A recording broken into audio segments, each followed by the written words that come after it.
સુરતના અડાજણ વિસ્તારમાં પટેલ મિત્ર મંડળ દ્વારા સાયકલ યાત્રાનું આયોજન કરવામાં આવ્યું હતું, જેમાં સુરતથી અંબાજી સુધીની સાયકલ યાત્રા કાઢવામાં આવી છે. આ યાત્રા છેલ્લા 10 વર્ષથી યોજવામાં આવે છે. આ વર્ષે 32 સાયકલ સવારો ઉપરાંત એક ટેમ્પો અને 2 ટુ વ્હીલર વાહનો પણ આ સાયકલ યાત્રામાં જોડાયા છે. યાત્રાની શરૂઆત ગણેશજીની સ્થાપના બાદ સોસાયટીમાં માતાજીની આરતી અને ગરબા કરીને કરવામાં આવી છે. સાયકલ યાત્રા દરમિયાન યાત્રિકો વડોદરા, અમદાવાદ, વિસનગર અને દાતામાં રાત્રિ રોકાણ કરશે. ત્યારબાદ આ યાત્રા 3 સપ્ટેમ્બરે અંબાજી પહોંચશે અને જ્યાં માતાજીના દર્શન કર્યા બાદ તમામ સાયકલ સવારો બીજા દિવસે પરત ફરશે.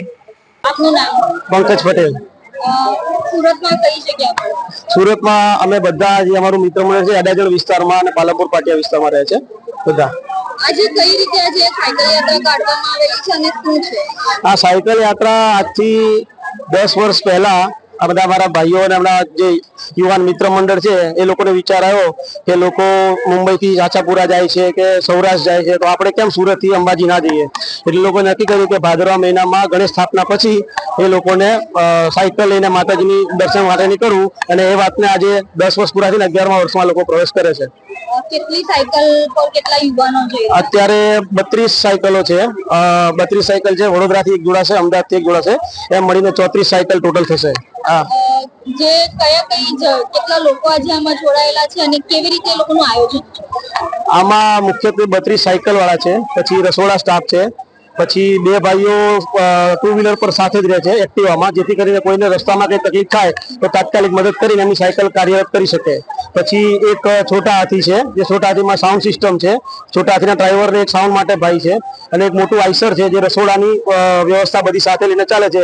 આ લોકોનો જ્યાં મુકામ હોય, જ્યાં એ લોકોને રોકાવાનું હોય, ત્યાં લોકો પહોંચે ત્યાં સુધી એ લોકોનું બધું જમવાનું, નાસ્તાની વ્યવસ્થા તૈયાર હોય.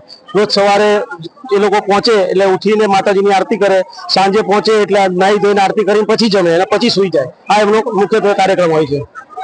અને એ લોકો સુરત થી નીકળે પહેલા દિવસે, માન લો કે આજે 30 તારીખ થશે તો 30 તારીખે સુરત થી નીકળશે, 3 તારીખે ત્યાં પહોંચશે, 3 તારીખે રાતે ત્યાંથી પાછા નીકળી અને 4 તારીખે પાછા સુરત આવશે.